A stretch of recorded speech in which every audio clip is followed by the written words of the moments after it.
El 29 de agosto de 1949, apenas 4 años después del lanzamiento de la bomba americana sobre Hiroshima, la Unión Soviética lanzó su primera bomba atómica. El mundo está sorprendido ante la rapidez con que la Unión Soviética ha fabricado la bomba. Stalin consiguió la bomba con una sorprendente rapidez gracias a un formidable plan de espionaje en el mismo corazón de Estados Unidos. Un plan realmente eficaz que le permitió hacerse con todos los descubrimientos nucleares del proyecto Manhattan. El éxito de esta gigantesca operación reside en las proezas de un personaje fuera de lo común, una mujer cuya hazaña ha permanecido en secreto hasta hoy.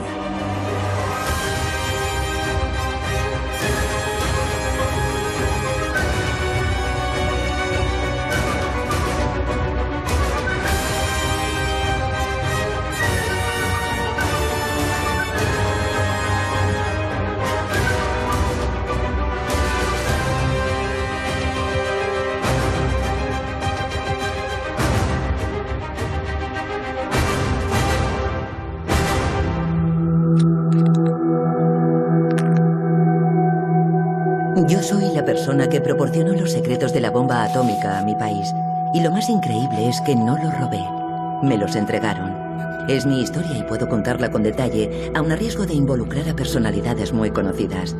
Mi historia pasó a formar parte de la historia con mayúsculas en octubre de 1941, en plena Guerra Mundial. El 22 de junio de 1941, Hitler abrió el frente oriental y 3 millones de soldados alemanes invadieron el territorio ruso con el objetivo de aniquilar al ejército rojo. 3 meses más tarde, los alemanes estaban a las puertas de Moscú.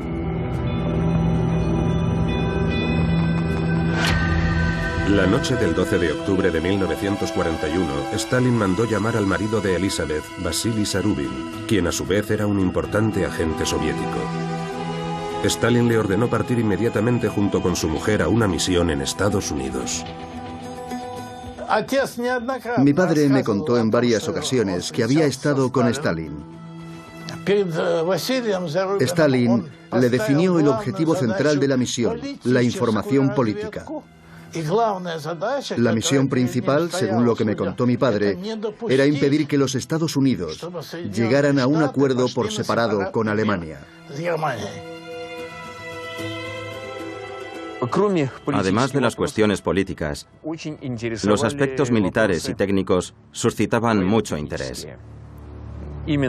Fue entonces cuando se puso en marcha en la Unión Soviética la denominada inteligencia científica y técnica. Estados Unidos era, y sigue siéndolo hoy en día, un país de primera línea en el campo tecnológico y científico. Nuestro país estaba muy interesado en esa tecnología moderna que los americanos no querían compartir con nosotros.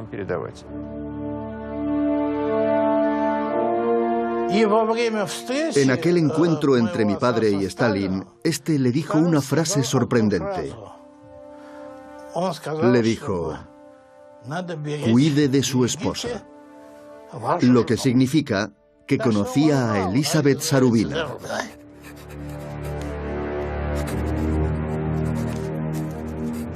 Todo empezó en los años 30. Los servicios secretos me ordenaron compartir la vida con un tipo muy raro, Jacob Blumkin. Fui con él a Turquía. Se había posicionado al lado de Trotsky y conspiraba contra Stalin. Un día recibí de Moscú la orden de organizar su detención para enviarlo a Rusia. Yo sabía que allí le aguardaba el pelotón de ejecución.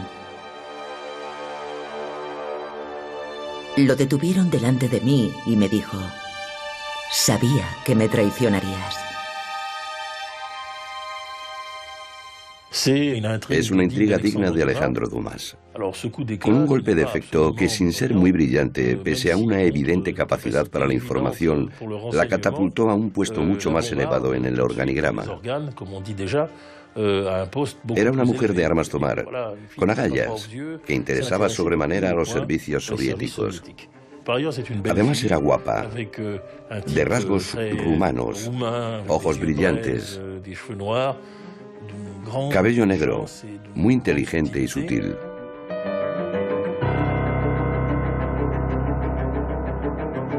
Pasé la página de Blumkin y solicité un destino en Europa. Moscú me envió a Dinamarca junto a uno de nuestros agentes más reputados. Guardo un recuerdo muy hermoso de Copenhague gracias a este hombre, Vasily Zarubin, que iba a convertirse en mi marido y en el hombre de mi vida. Nuestra misión nos llevó por toda Europa y luego nos quedamos 2 años en París. Yo ya conocía París porque había estudiado en la Sorbona.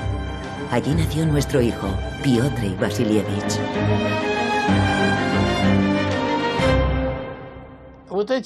Mi padre y mi madre eran muy diferentes, totalmente diferentes, y a la vez se complementaban de maravilla. Él era dinámico, combativo, era un hombre valiente. Pero la cultura general de mi madre era mucho más rica.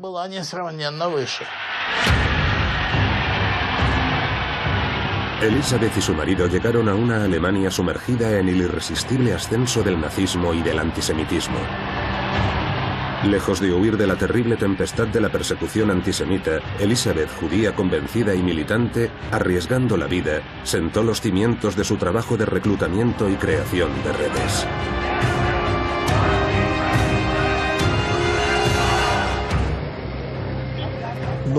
El riesgo que corría esta mujer era enorme.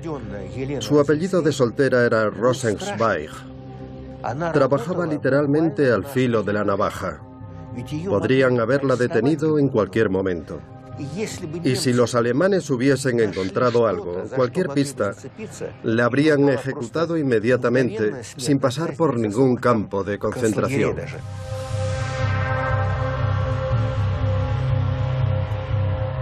El miedo estaba ahí, omnipresente, pero tenía que quedarme por toda esa gente para ayudarlos a escapar de esa barbarie. Conseguí contactos, creé redes para sacarlos de Alemania.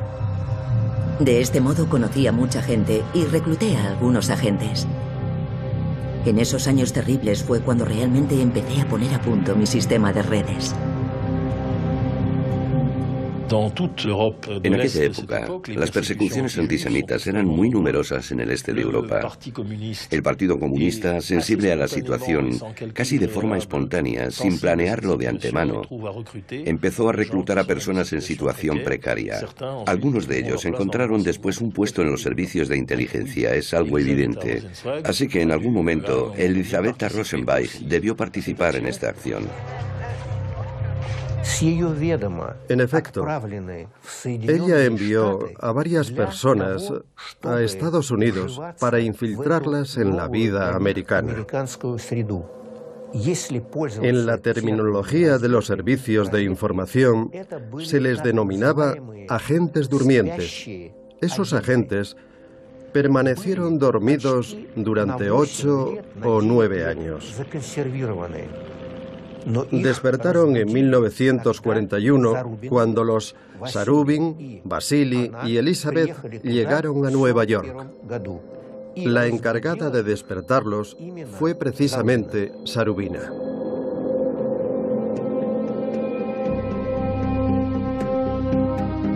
En 1936 fui a Estados Unidos por primera vez. En Moscú, Estados Unidos se había convertido en el primer blanco de los servicios de inteligencia. Fui entonces para establecer contactos y crear redes de influencia.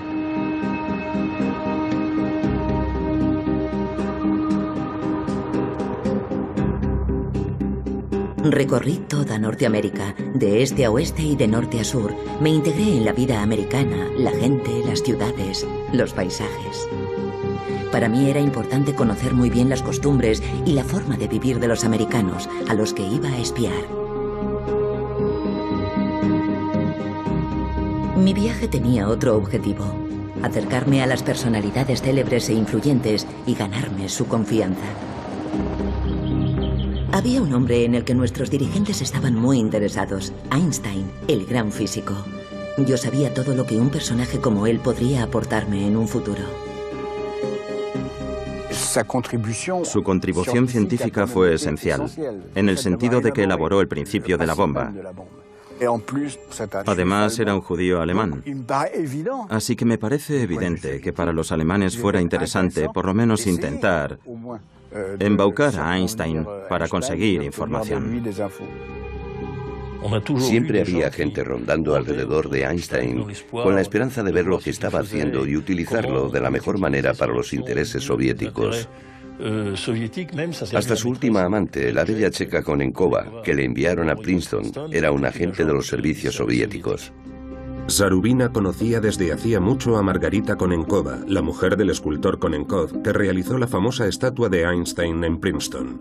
Ella fue quien la reclutó en 1936.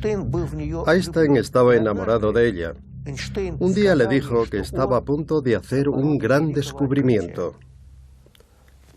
Margarita se lo contó a Lisa, y Lisa le dijo: tal vez pueda contarte de qué descubrimiento se trata. Margarita me contestó que no entendía nada. Entonces le dije que volviera a verlo y le preguntara otra vez. Le dije que estaba convencida de que él sabría encontrar la manera de explicárselo para que ella lo entendiese. Fue a ver a Einstein, que le dibujó unos esbozos con anotaciones explicativas. Pero cuando le dio las hojas con los croquis, ella las rechazó ingenuamente diciendo: no, no las quiero. ¿Qué iba a hacer con ellas? Tenía una memoria excelente. Le devolvió las hojas a Einstein, pero había memorizado todas las imágenes. Luego se lo reprodujo todo de memoria a Elisabetta. Intentó explicarle todo lo que le había contado nuestro viejo y buen amigo Einstein.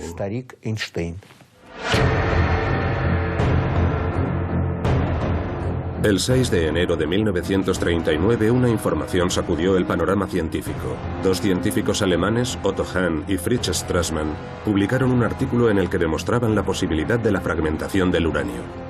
La Alemania nazi estaba en marcha hacia el arma nuclear. Leo Szilard, un físico húngaro de origen judío que había emigrado a Estados Unidos, fue el primero en reaccionar. Llevaba mucho tiempo pensando en las posibilidades de un arma nuclear. Era el más indicado para comprender el alcance del descubrimiento. Quería advertir al presidente Roosevelt, pero sabía que no tenía suficiente notoriedad para conseguirlo. Por eso, fue a ver a Einstein. Einstein ya era muy conocido en aquella época, tanto como hoy. Y Szilard le convenció para escribir juntos una carta y enviársela al presidente de Estados Unidos. La carta está fechada el 2 de agosto de 1939. En la respuesta, Roosevelt les comunicó la decisión de crear un comité para estudiar la exploración del uranio. Era el primer peldaño del gran programa atómico americano. Así es como empezó el proyecto Manhattan. Al principio todavía no se conocía con ese nombre. Era el Comité del Uranio, un simple programa de investigación. El auténtico proyecto atómico todavía tardaría algún tiempo en ponerse en marcha. La comisión de estudio a la que él denominaba el componente militar no creía en las armas nucleares porque eso les dejaría en el paro. Un general le dijo a Einstein en una reunión: «Sabe, las guerras se ganan con la moral». Einstein se impacientaba y dijo: «Me pregunto qué hago yo aquí y sobre todo me pregunto para qué sirven los impuestos que pago si ustedes piensan así». Esto pertenece a la prehistoria del arma nuclear, aunque resulta interesante por el toque artesanal no deliberado, incluso en un país como Estados Unidos, que contaba con las fuerzas intelectuales necesarias para construir el arma. Dejamos Moscú en 1941. Recuerdo muy bien aquella noche. Era la noche del 13 de octubre. Vasily volvió de su entrevista con Stalin y me dijo que en 2 días teníamos que marcharnos a Estados Unidos. Dejamos nuestra patria con el sentimiento de que quizás no la volveríamos a ver nunca más. Y sin embargo me sentía llena de entusiasmo y energía. Todavía no sabíamos nada de la bomba atómica, pero presentía que esta misión me permitiría entrar en la historia. Durante la guerra, no era sencillo ir a Estados Unidos. Esto es lo que hicimos. Primero cogimos un tren a Kazajistán, a Alma-Ata, y allí subimos a bordo de un pequeño avión, por cierto, de fabricación alemana. Atravesamos toda China repostando aquí y allá vía Hong Kong hasta que llegamos a Manila, en Filipinas. Allí esperamos algún tiempo a un barco americano, un paquebote en el que íbamos a cruzar el Pacífico. Cuando nuestro barco estaba en medio del Océano Pacífico, Japón atacó a Estados Unidos en Pearl Harbor. Nuestro barco civil estaba en medio de la zona de combate. El 7 de diciembre de 1941, el ataque sorpresa de Japón a Pearl Harbor cambió bruscamente la historia. Estados Unidos, que hasta entonces había mantenido una neutralidad ambigua, entró directamente en la guerra. El Comité del Uranio creado por Roosevelt adquirió una nueva dimensión. La tenacidad del enemigo alemán y japonés convenció a Roosevelt de que se había iniciado una auténtica carrera de velocidad. Los americanos empezaron a poner medios muy importantes en la realización de la bomba atómica. El auténtico proyecto Manhattan suponía un gran esfuerzo nacional. En él trabajaban más de 100.000 personas. No se puede hacer la bomba sin uranio enriquecido, ni sin plutonio.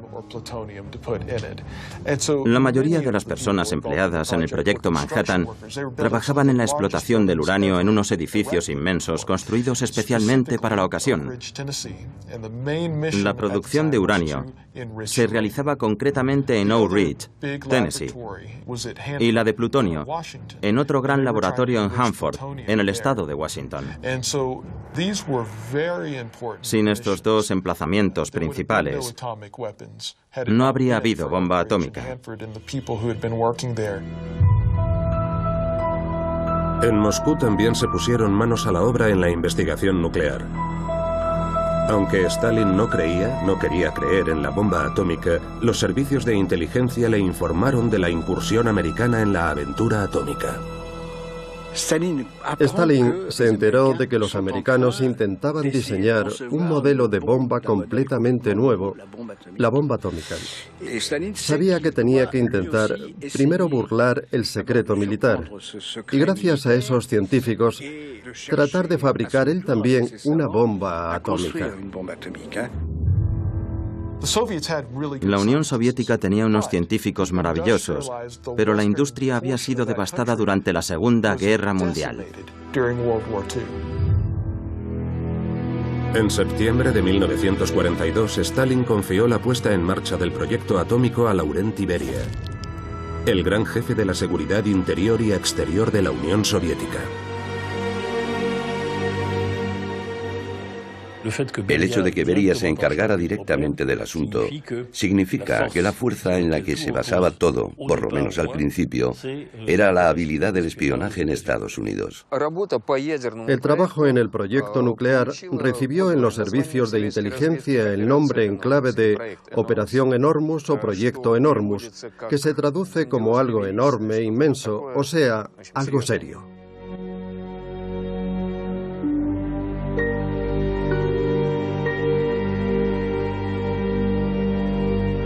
Primero vivimos en Nueva York y luego nos instalamos en Washington a finales de 1942. Vasily se convirtió en un alto representante oficial, el número 3 de la embajada. En realidad, desde la embajada dirigía a todos nuestros agentes en territorio americano. Yo no tenía ningún estatus oficial. Era lo que se conoce como un residente ilegal. Me venía muy bien porque apenas me vigilaban, así podía moverme libremente para ver a mis contactos por todo el país.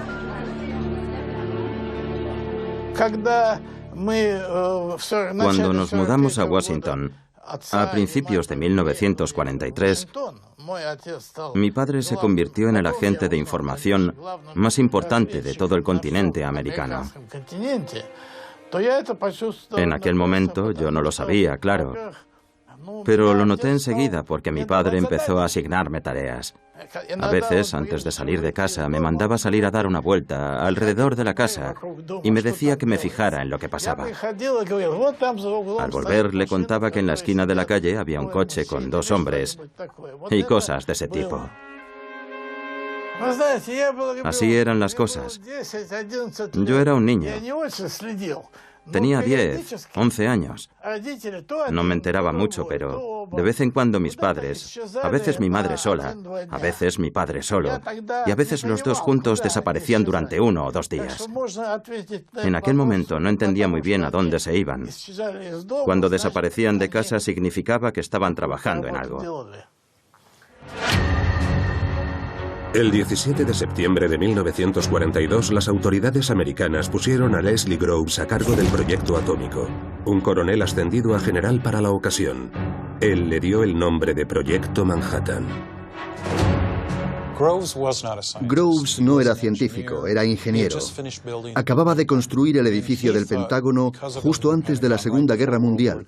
Después de hacerlo, pensaba que le mandarían al frente en Europa o al Pacífico. Por eso, cuando se enteró de su nombramiento para dirigir el proyecto secreto, se llevó una gran decepción.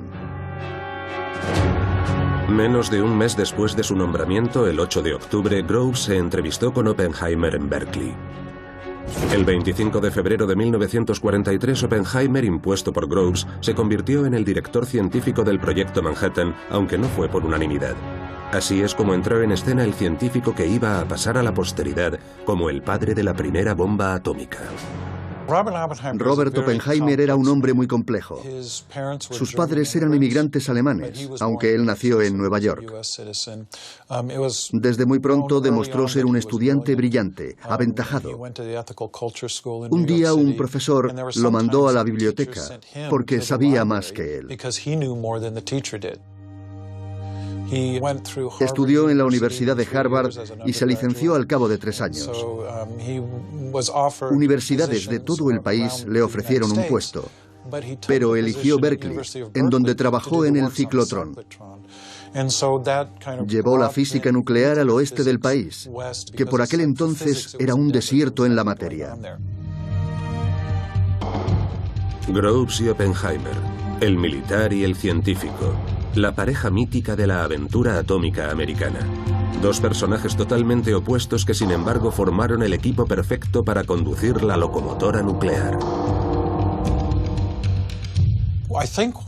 Yo creo que Groves eligió a Oppenheimer por 2 razones.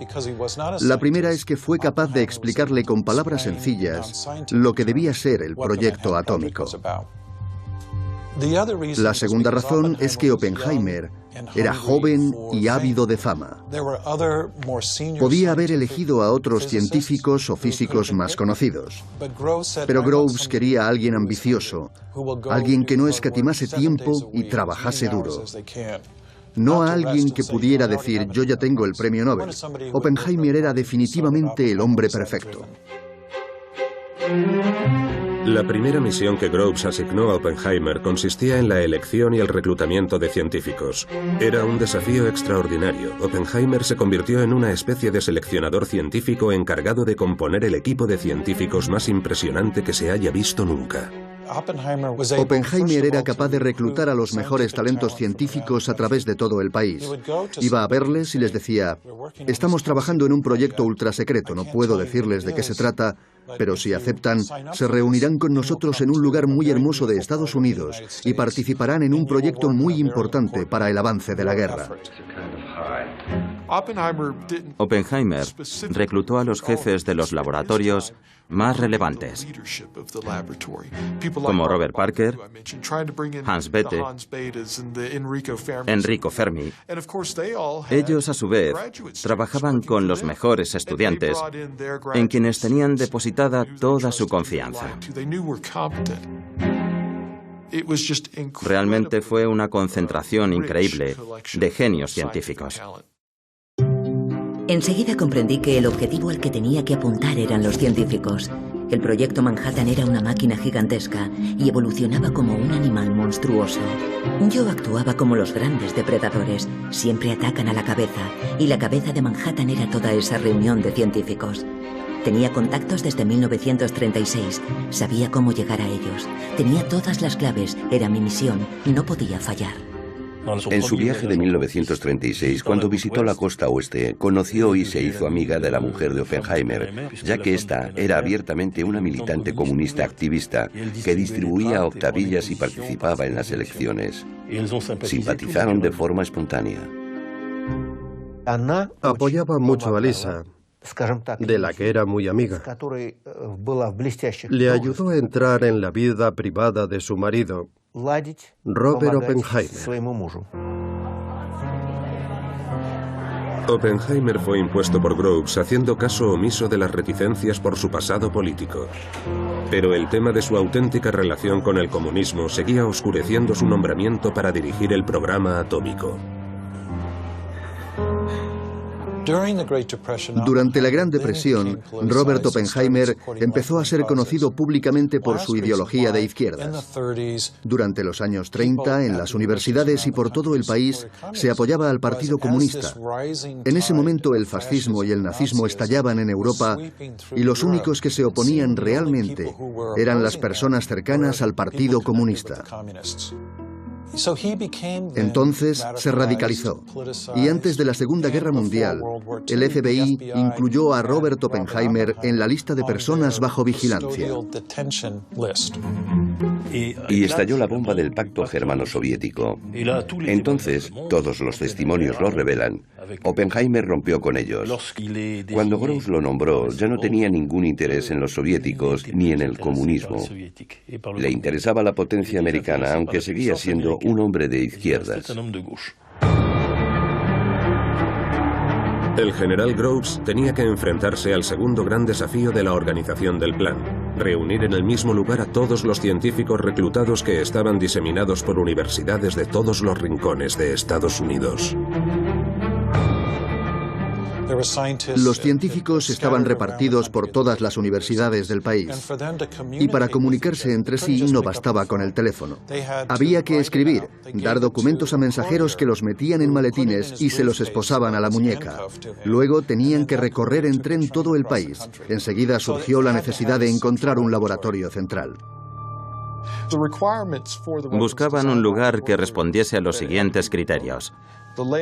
Tenía que estar aislado, fácil de conseguir, capaz de ser protegido, en medio de la tierra, lejos de los submarinos y de los ataques de comandos llegados por mar.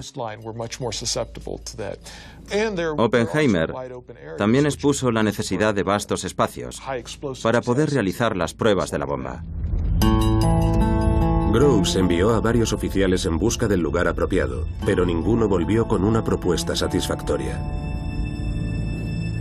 Entonces Oppenheimer invitó al general Groves a acompañarlo en un reconocimiento por los magníficos parajes de Nuevo México y le convenció rápidamente de que era el lugar ideal.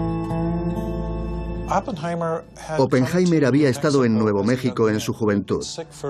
Estuvo enfermo durante un año y el último mes de su convalecencia le enviaron al norte de Nuevo México para recuperar fuerzas y se enamoró de la región. Oppenheimer eligió Los Álamos. Para él era el lugar ideal y Groves dio el visto bueno a la elección. La extraordinaria logística del Plan Manhattan enseguida iba a ocupar el decorado impresionante de Weston.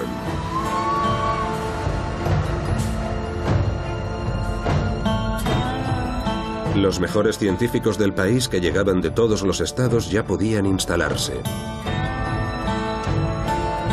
Había que construirlo todo, pero la aventura atómica de Los Álamos ya podía empezar.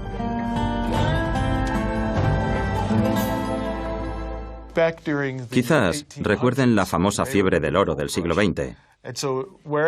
Fuera cual fuera el lugar en el que encontraban oro, en una noche aparecía una ciudad. Eran las ciudades champiñón. En mi opinión, Los Álamos fue una ciudad champiñón atómica. En pocos meses construyeron un laboratorio, viviendas, edificios administrativos y edificios técnicos para el uranio y el plutonio. Todo se construyó muy deprisa.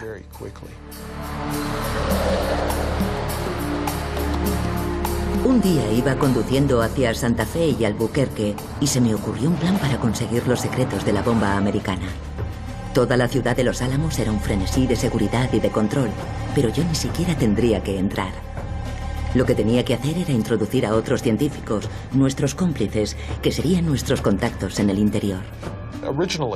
Al principio, Los Álamos era un emplazamiento militar. Todo el que estuviese allí tenía que ser militar, incluyendo a Oppenheimer. Iban a nombrarle teniente, coronel. Ya había solicitado el uniforme. El problema era que los científicos que intentaba reclutar ya hacían investigaciones como civiles para importantes proyectos militares. Yo soy universitario, y los universitarios tenemos un espíritu muy independiente. Yo enseño como quiero. Nadie nos dice cómo tenemos que enseñar. En el caso de los militares es todo lo contrario.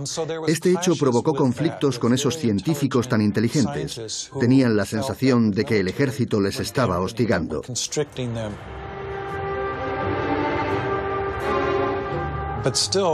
Intentaron que los científicos acatasen la disciplina militar.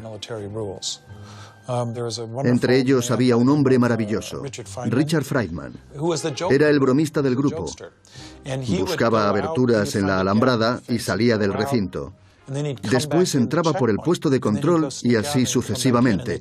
Siempre le preguntaban, ¿pero cuándo ha salido usted?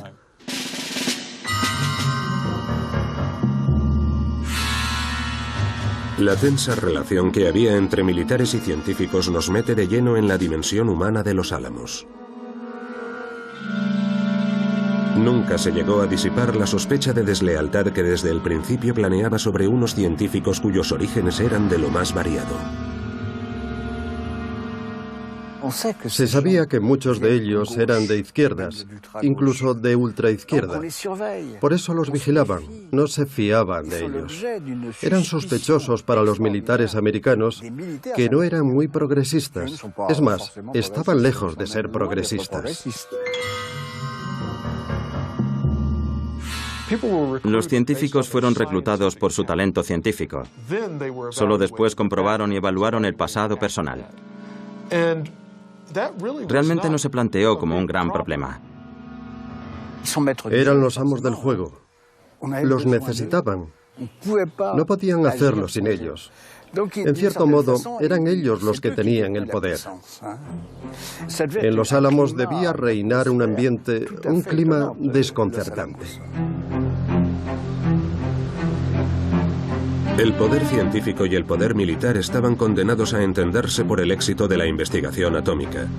Los hombres que encarnaban estos dos poderes, a quienes unía una confianza recíproca, se reunieron para llegar a un acuerdo sobre las normas de funcionamiento, que en ocasiones eran antagónicas. Groves no quería que se compartiesen los conocimientos, quería compartimentar. Este era uno de los puntos de conflicto entre científicos y militares. Los científicos decían, necesitamos saber en qué están trabajando los demás. Oppenheimer presionó para conseguir más comunicación entre los científicos y entre las diferentes disciplinas. Al final Groves lo autorizó a regañadientes porque realmente él no quería. Debió comprender que había una diferencia entre seguridad y secreto. Los mismos científicos imponían el secreto. Eran conscientes de la necesidad de mantener la mayoría de estas informaciones en secreto para prevenir posibles consecuencias. La experiencia me ha enseñado que para conseguir secretos hay que entrar en la historia de quienes los guardan. La historia personal determina los comportamientos.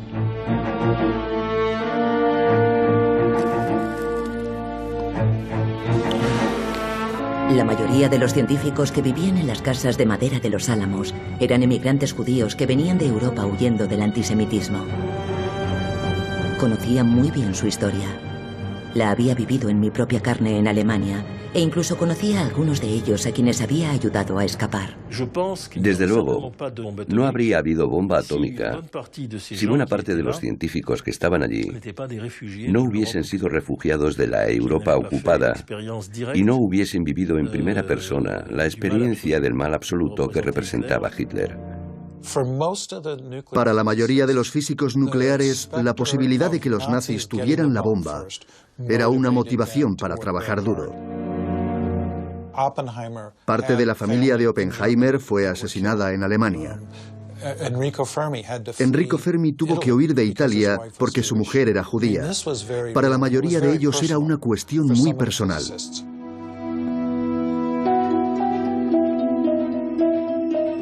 La investigación científica que se realizaba en Los Álamos era excepcional y generalmente terrible para los científicos. Era la primera vez en la historia que los investigadores trabajaban en la puesta a punto de un arma que podía destruir a toda la humanidad.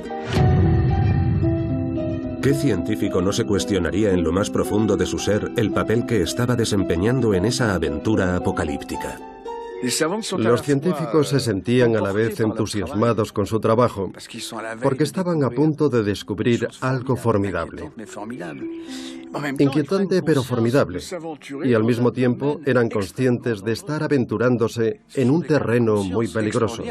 Los investigadores que vivían en Los Álamos debieron sentir un gran cargo de conciencia.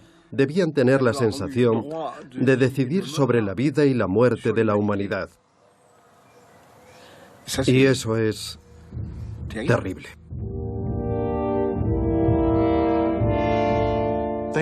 Sabían lo que hacían. Nadie quería lanzar una bomba nuclear sobre una ciudad, pero eran conscientes de que si fabricaban la bomba podrían detener antes el conflicto más terrible que ha conocido la humanidad. De modo que sopesaban los pros y los contras. Oppenheimer es el ejemplo perfecto. Creo que habría sido más feliz si no hubiese sido posible fabricar la bomba, pero era posible. Sabía muy bien lo que las armas nucleares iban a provocar. Y creo que pensar que realmente fue él quien dio al mundo esta tecnología siempre pesó sobre su conciencia. A veces su rostro parecía torturado, inquieto o ausente. Cuando vemos fotos, nos preguntamos qué está pasando en ese rostro, porque en su expresión se ve que algo le perturba e incluso le tortura. Desde la primera vez que lo vi, lo leí en sus ojos. Todas sus luchas interiores se reflejaban en ellos como si fueran un espejo. Me preguntaba cómo un hombre como él, con su genialidad, podía ser tan vulnerable. Sabíamos que en el recinto cerrado de Los Álamos se estaba instalando una vida cotidiana, una verdadera sociedad autónoma con sus ritos comunitarios. Pero en el exterior, el mundo continuaba con su existencia. La historia proseguía su camino tumultuoso. El fallo estaba ahí, dentro del recinto aislado. Los interrogantes sobre la bomba atómica debían llevar a los científicos a una actualidad cada vez más apremiante. Me había sabido ganar su confianza. Solo tenía que esperar a estar en el lugar adecuado en el momento oportuno. En las comidas de Los Álamos, en los momentos de relajación, se hablaba mucho. Y yo pienso que muchos de ellos hablarían, discutirían, yo diría que incluso intelectualmente, sobre el futuro de la bomba con la idea de que la Unión Soviética no debía permanecer en la ignorancia. Estos científicos comprendieron, y fueron de los primeros en hacerlo, que si solo un país poseía el arma terrorífica, podría acabar en drama. Porque podría caer en la tentación de utilizarla para sentar su supremacía internacional.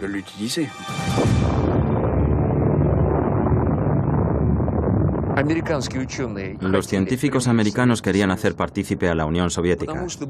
En primer lugar, porque estaba claro que era un adversario de Estados Unidos. Y después, porque también estaba claro que era un Estado con posibilidad de crear un equilibrio, de compensar.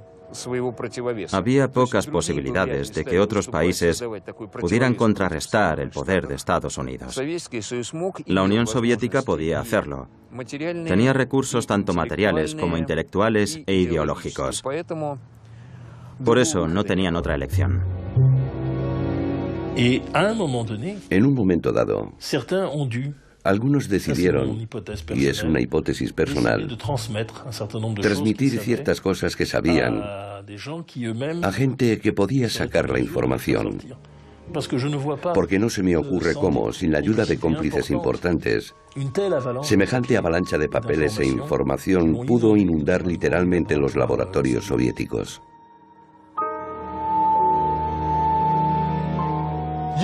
Se pueden tener opiniones extremas en una dirección o en otra. Eso no significa que vayas a traicionar a tu país. En mi opinión, Oppenheimer fue un ciudadano americano leal. Se acercaron a él para que entregase los secretos de los Álamos a los soviéticos. Pero él dijo que ese no era el camino que había que tomar. Si era lo que había que hacer, lo harían otras personas con puestos más relevantes en el gobierno. Sería un asunto entre el gobierno americano y el gobierno soviético, que por aquel entonces era nuestro aliado. Yo creo que una vez que Estados Unidos entró en guerra y Oppenheimer se unió al proyecto Manhattan, se convirtió en un ciudadano americano leal y no desveló ningún secreto. No podemos desvelar los nombres de los científicos americanos que trabajaron abiertamente para nosotros. No podemos hacerlo por cuestiones éticas. El caso de Leo Szilard me hizo reflexionar.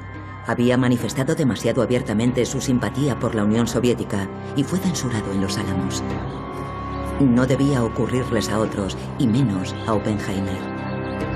Saqué el tema en su casa muchas veces. El drama de Oppenheimer era la fidelidad. Fidelidad a su país, pero también fidelidad a sus ideas progresistas. Había que protegerlo de él mismo. Por eso nunca le empujé a anteponer sus opiniones. Ella tenía otros objetivos.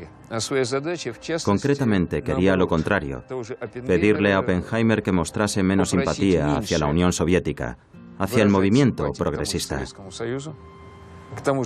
Dicho de otra manera, pedirle que fuera más discreto en ese plano.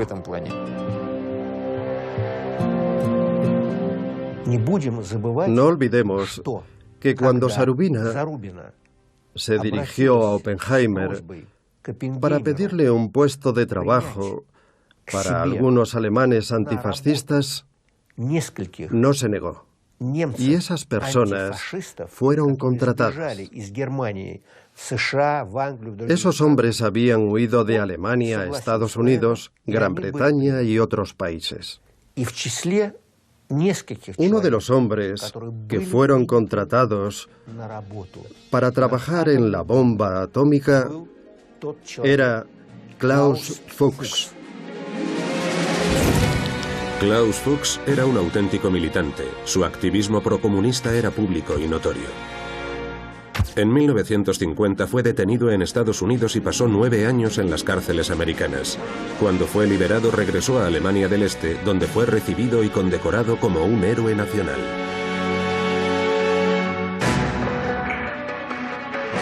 Además de a Fuchs, conseguí meter a más científicos cómplices. Más tarde desempeñarían un papel decisivo para proteger a Oppenheimer y su equipo. Otros, como Pontecorvo o Hall, garantizaron la transmisión de información sin planteárselo. Ted Hall era solo un adolescente. Se licenció en Harvard a los 18 años.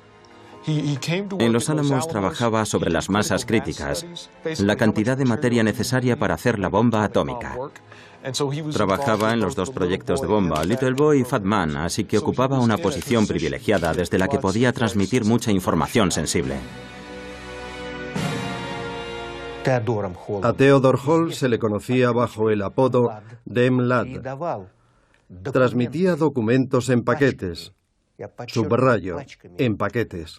Los enviaba directamente desde Los Álamos a través de agentes soviéticos. Habíamos establecido nuestras bases alrededor de Los Álamos, especialmente en Santa Fe y Albuquerque. Muchos de nuestros agentes se instalaron allí. Las dos ciudades se convirtieron en auténticos nidos de espías de todos los orígenes y de todas las nacionalidades. Incluso compramos un restaurante de comida rápida que se convirtió en nuestra oficina central. Nuestros científicos cómplices, como Fuchs o Hall, sacaban documentos de Los Álamos y se los entregaban a unos agentes a los que denominé mensajeros. Estos cogían el tren en la estación de Albuquerque para llevar los documentos a Washington, de donde salían hacia Moscú por valija diplomática. El sistema era una cadena perfectamente cerrada. Además, duplicamos las redes de transmisión. Todos ignoraban el papel de los otros eslabones de la cadena. Mi madre estaba en contacto con 18 agentes. Creo que ninguno de ellos conocía su nombre verdadero. Era un engranaje que funcionaba a la perfección. La conexión estaba muy bien establecida. Y había gente maravillosa como Morris y Leontina Cohen-Croyer. Recibían los documentos y se encargaban de la conexión. Morris Cohen era el jefe de la red que establecía alrededor de Los Álamos. En cuanto a Lona Cohen, era la más brillante de nuestros mensajeros. Un día Lona fue a la estación de Albuquerque. Esto sucedió en 1945, así que llevaba encima los últimos documentos. Había inspectores del FBI por todas partes. Entró en los servicios y metió los documentos en una caja de Kleenex. Al pasar el control, le dio la caja al inspector y fingió que se le olvidaba. Después subió al tren. Lona me confió que lo hizo sin pensar, pero que una voz interior le decía que el inspector le devolvería la caja de Kleenex. Y así fue.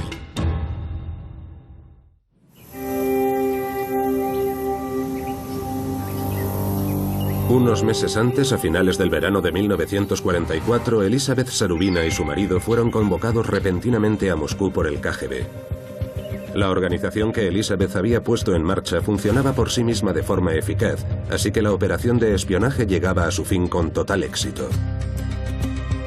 La información robada en Los Álamos no cesaba de enriquecer los laboratorios del proyecto atómico soviético. La marcha repentina de la pareja de espías era muy extraña, sobre todo porque iba acompañada de un hedor a escándalo y traición. En aquel momento no supe la razón. Solo me dijeron, mañana cogemos un avión. Y eso fue todo. Hoy la conozco muy bien. Un ayudante de mi padre, un tal Mironov, escribió una carta a Stalin y otra a Hoover. En ellas afirmaba que mi madre era una espía alemana y mi padre un espía japonés. E hizo la lista de todos los agentes secretos de la embajada. De todos. No fueron detenidos, pero los interrogatorios fueron muy duros, sobre todo los de Vasily. Lisa estaba fuera de sospecha. La investigación duró 6 meses. Luego se paró. Todas las acusaciones hechas en nuestra contra se desmoronaron. Incluso me concedieron la Estrella Roja, la mayor distinción militar. Cuando los americanos lanzaron la bomba sobre Japón, yo estaba en Moscú. Vi las imágenes de Hiroshima y Nagasaki y no pude evitar pensar en todos esos científicos pacifistas con Robert Oppenheimer a la cabeza que habían creado la fuente de todo este horror absoluto. Algunos políticos americanos pensaron que con el arma atómica, el siglo XX sería el siglo americano. Los documentos muestran que determinados políticos y dirigentes, incluso antes del fin de la guerra, realmente lo querían. Incluso un país democrático, con semejantes medios y sin nada que lo contrarreste, acaba en una dictadura. No es una hipótesis, ya ha sucedido. En 1945, Hiroshima permitía a los americanos ocupar Japón directamente, sin combates, y crear un viceemperador americano en la persona del general MacArthur. Pero MacArthur no estaba sometido a ningún control democrático.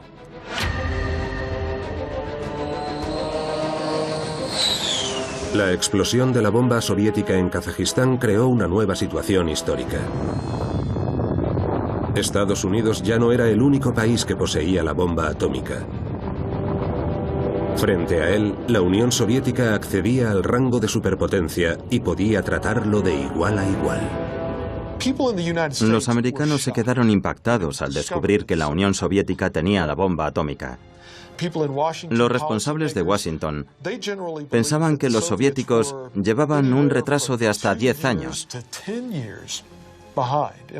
Nadie se esperaba que la tuvieran en 1949. La situación de punto muerto que existe hoy sobre el control internacional de la energía atómica debe terminar. Esta asamblea debe hacer frente a esta cuestión por el bien de la humanidad y la paz en el mundo.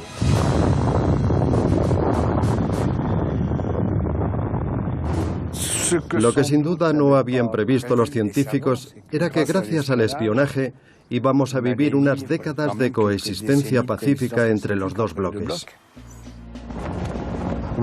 Al final asistimos a la creación de un mundo denominado bipolar que aguantó, gracias a Dios, hasta 1991.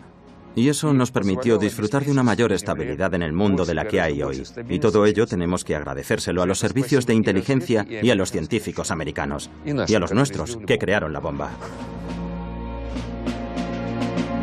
El director de los servicios de inteligencia que me reclutó me dijo una vez: el anonimato es la mejor recompensa para un agente secreto. Pero para mí, la auténtica recompensa es que yo sé lo que hice para que la Unión Soviética tuviera la bomba atómica. A mi madre la echaron de los servicios de inteligencia después de la guerra. Nunca se quejó, pero nunca lo perdonó. La muerte de Zarubina fue inesperada. Podría haber seguido viva, pero se cayó al salir del autobús y se rompió una pierna. No sobrevivió a la operación. Eso es lo que me han contado. No sé si es verdad.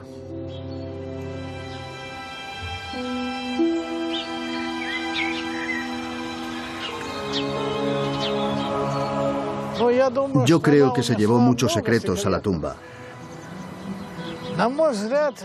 En mi opinión, las personas que eligen el trabajo de agente secreto, sobre todo cuando lo hacen como agente ilegal, deben hacerse a la idea de que nadie hablará de ellas y permanecerán en el olvido durante muchos años. Esto se aplica sobre todo a los agentes secretos que nunca han sido descubiertos. Mi madre no es la excepción.